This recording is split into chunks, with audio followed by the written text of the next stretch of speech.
Find the link in the description box below. The United States is committed to strengthening our energy security and confronting global climate change.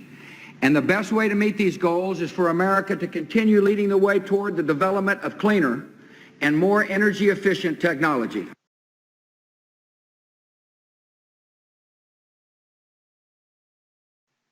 Committee holds hearing on political influence on government climate change scientists. Date: Tuesday, January 30th, 2007, 12:56 p.m.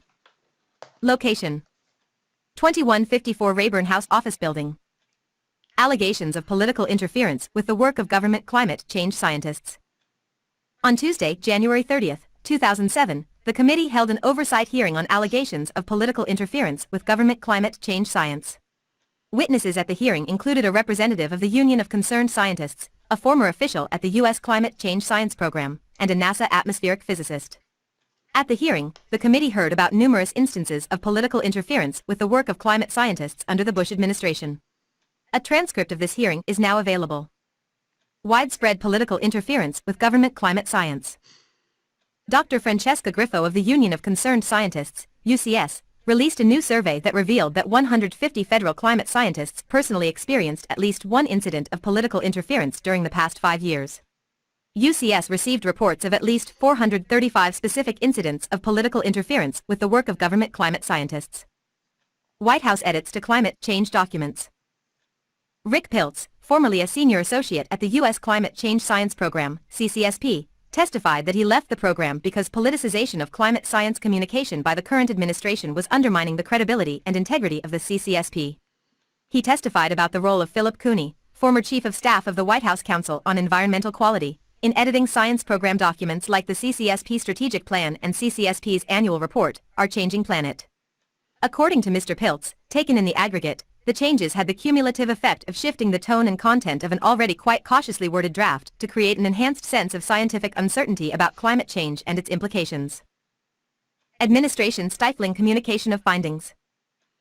Dr. Drew Shindell, an atmospheric physicist at NASA's Goddard Institute for Space Studies, told the committee about his efforts to inform the public of his findings on the warming of Antarctica.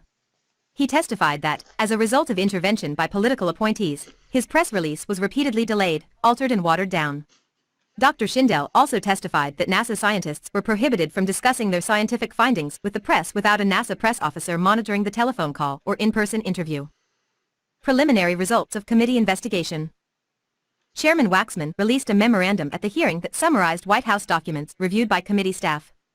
These documents indicated that White House officials sought to edit an EPA report, 1, to add balance by emphasizing the beneficial effects of climate change, 2, to delete a discussion of the human health and environmental effects of climate change, 3, to strike any discussion of atmospheric concentrations of carbon because carbon levels are not a good indicator of climate change, and 4, to remove the statement that changes observed over the last several decades are likely mostly the result of human activities. Some of the most questionable edits were urged by Philip Cooney. Hearing notice and witness list. Chairman Waxman's opening statement. Witness testimony, Francesca T. Griffo, Ph.D., Union of Concerned Scientists. Witness testimony, Dr. Drew T. Shindell. Witness testimony, Rick Piltz, Government Accountability Project. Witness testimony, Roger A. Pielka, Jr., University of Colorado, Boulder. Memo to committee members regarding CEQ documents. Atmosphere of pressure, political interference in federal climate science. Letter to CEQ Chairman James Connaughton. Hearing summary. Hearing transcript. Issues. Energy and environment. 110th Congress. Activity. Briefings. Hearings. Weekly committee business. Business meetings. Repository.